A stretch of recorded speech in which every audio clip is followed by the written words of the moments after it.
اعوذ باللہ من الشیطان الرجیم بسم اللہ الرحمن الرحیم الحمدللہ رب العالمین والصلاة والسلام علی محمد وآلہ الطاہرین اللہم صل علی محمد وآل محمد وعجل فرجہم۔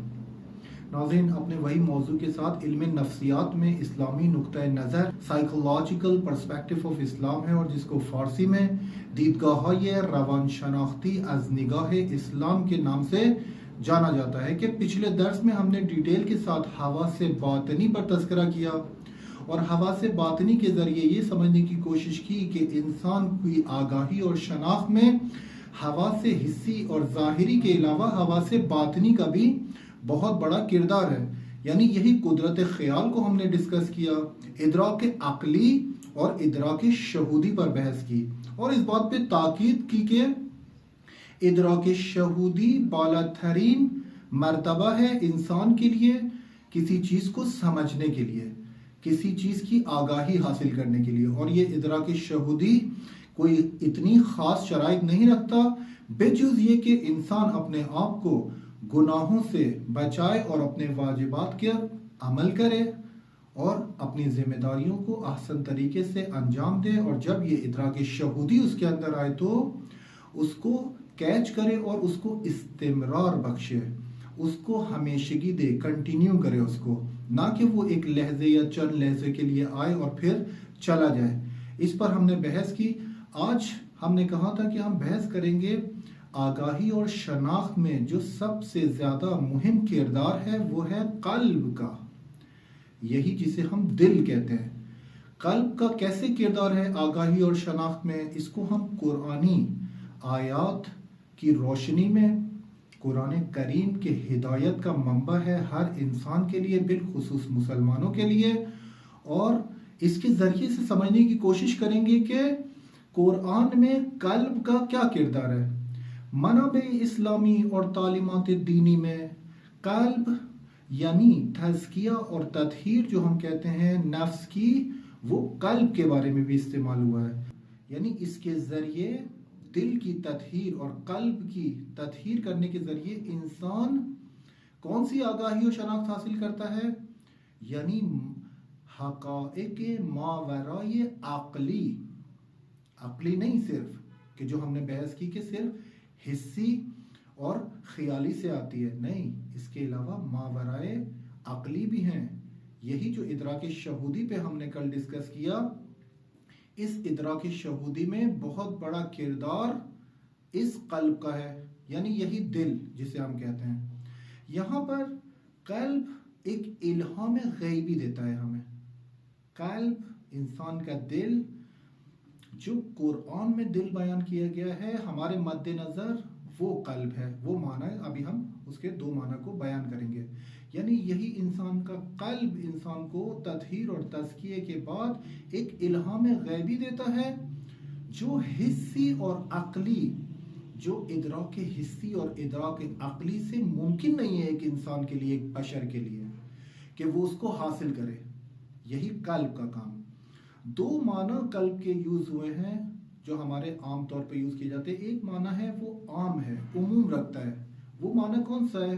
وہ یہی جو سینے کے اندر بائیں طرف دل ہے، جس کو آپ دل کہتے ہیں، اس کو خون کا پمپ کہہ لیں، یا یہی بدن کا اندرونی حصہ جو قلب کہلاتا ہے، جس کو ہم مثال کے طور پہ یہ مریض بھی ہو جاتا ہے، اس میں بہت ساری بیماریاں بھی ہوتی ہیں، اسی کی آپ اوپن ہارٹ سرجری بھی کہتے ہیں اس کو۔ یہ خون کا پمپ ہمارا معنی یہ نہیں ہے۔ قرآن میں جس معنی میں یوز ہوا ہے قلب اور دل، وہ اس خون کے پمپ کے معنی میں یوز نہیں ہوا ہے، کیونکہ یہ خون کا پمپ ہر شخص جانتا ہے کہ یہ مادی ہے، اور مطالب جو قرآن بیان کر رہا ہے، جو قلب کے کارکردگی یا قلب کے جو فنکشنز ہیں، وہ سارے مفاہیم معنی غیر مادی ہیں۔ تو ایسا نہیں ہو سکتا کہ آپ مفہوم اور معنی غیر مادی لیں مگر وہ چیز خود کون سی ہو؟ مادی ہو۔ ایسا نہیں ہو سکتا۔ تو بس جس قلب کا ہم تذکرہ کر رہے ہیں وہ غیر مادی ہے، یعنی یہ جو معنی ہے جو عام طور پہ دل، یہ